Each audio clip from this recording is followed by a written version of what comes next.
لله وكفى وسلام على عباده الذين اصطفى أما بعد أعوذ بالله من الشيطان الرجيم بسم الله الرحمن الرحيم لو أنزلنا هذا القرآن على جبل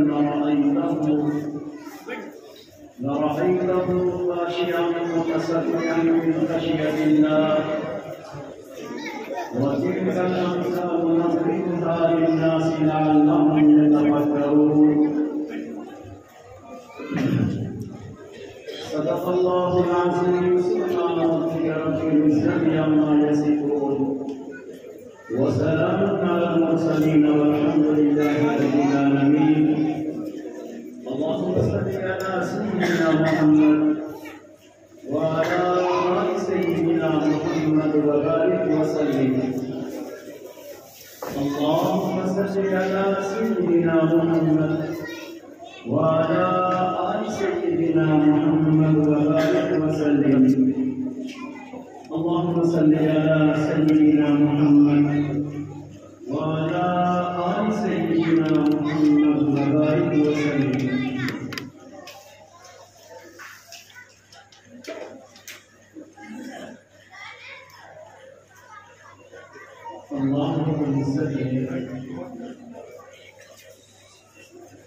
بہت ساری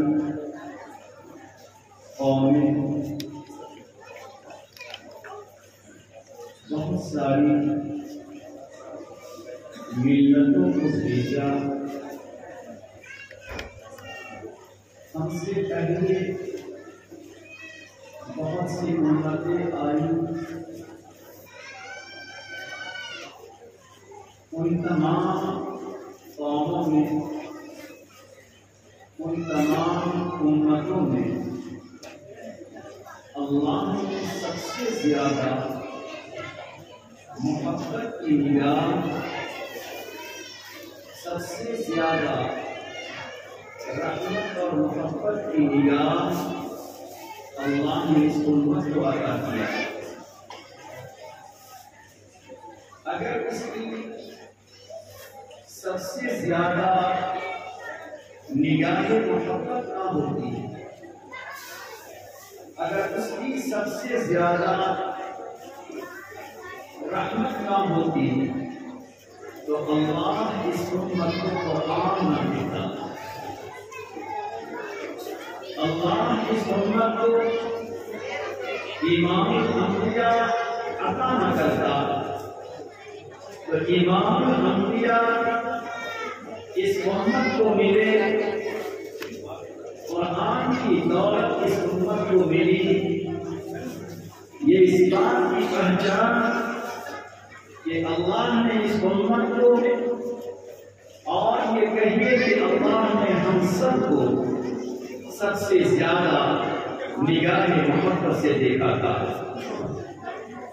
اسی نگاہ محبت کا نتیجہ ہے کہ اللہ نے اس امت کو اگر قرآن کریم دیا تو وہیں اللہ نے اس امت کے نونہاروں کے دلوں کو اپنے قرآن کے لیے منتخب فرمایا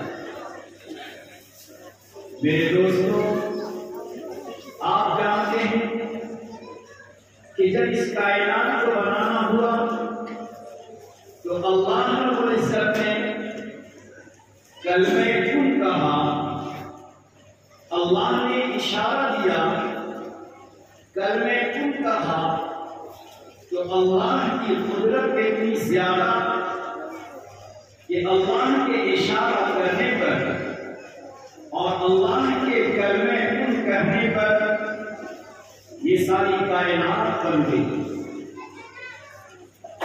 زمین ہو آسمان پہاڑ ہو یا سمندر پرندے ہو یا درخت یہ تمام کے تمام اللہ کے اشارے پر وجود میں آ گئے اور یہ سب کے سب اللہ کی مخلوق کہلائے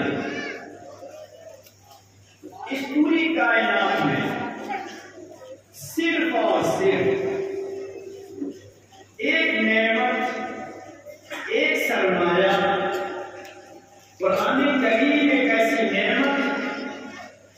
جو اللہ کے کلمہ کن کہنے پر، جو اللہ کے اشارہ کرنے پر جو قرآن وجود میں نہیں آیا، بلکہ یہ قرآن کریم یہ اللہ کا کلام، یہ اللہ کی ذات سے نکلا ہے،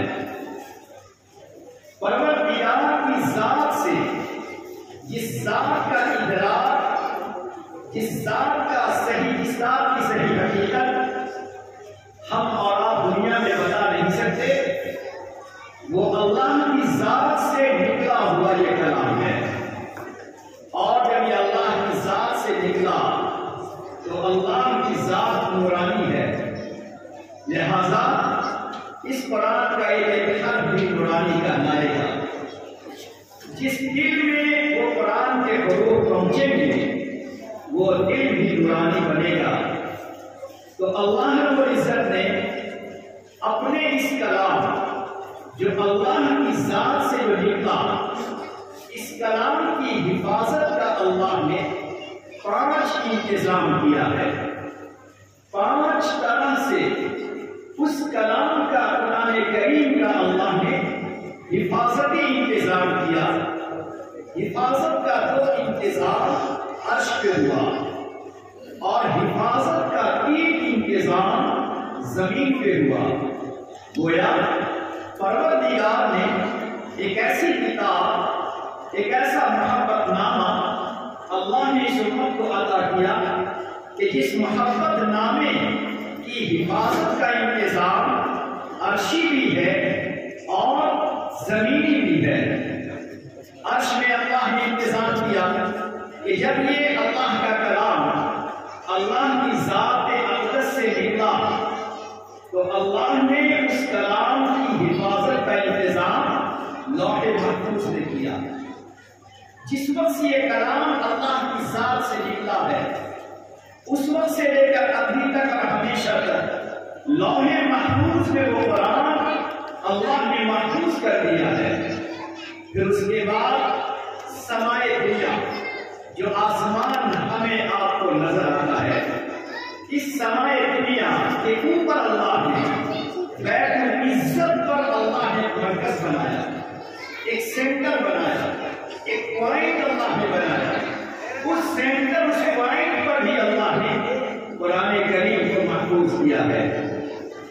2 انتظام آسمان پہ ہوا اور جب زمین پہ اس کی حفاظت کا انتظام کرنا تھا، جب آسمان سے اس کتاب کو زمین پہ اتارنا تھا تو سب سے پہلے اللہ رب العزت نے ایک ایسے قلب کا، ایک ایسے دل کا، ایک ایسے دل، ایک ایسے قلب کا اللہ نے انتخاب کیا جو قلب، جو دل سارے انسانوں میں آدم علیہ السلام سے لے کر قیامت تک آنے والے تمام انسانوں میں جس کا قلب سب سے زیادہ مجلہ تھا، مصفا تھا، روشن تھا، پاکیزہ تھا، جو سب سے زیادہ محبت الہی سے جگمگاتا تھا، اللہ نے زمین پر اتارنے سے پہلے اس قلب کا اللہ نے انتخاب کیا جس قلب کو ہمارا قلب محمدی کہتے ہیں، نبی اکرم صلی اللہ علیہ وسلم کا قلب کہتے ہیں۔ پھر اس کے بعد جب زمین پہ اس قرآن کو محفوظ کیا گیا قلب اطہر کے ذریعے، روشن دل کے ذریعے، قلب نبوت کے ذریعے، قلب رسالت کے ذریعے جب اس کو محفوظ کر دیا گیا تو اب اس کے بعد ضرورت تھی کہ قلب اطہر سے یہ قرآن اب دوسرے قلب تک منتقل ہو جائے، دوسرے دلوں تک یہ قرآن منتقل ہو جائے، دوسرے دلوں میں اس قرآن کو بسایا اور سجایا جائے۔ غور کیجیے گا کہ جب قلب اطہر سے اس قرآن کو دوسرے دل میں سجانا تھا، بسانا تھا، محفوظ کرنا تھا، تو پہلے اللہ رب العزت نے اپنے پیارے نبی سید الانبیاء صلی اللہ علیہ وسلم کی نگاہ نبوت سے، آپ کی نظر رسالت سے پہلے ایسے لوگوں کے دلوں کو پہلے پاک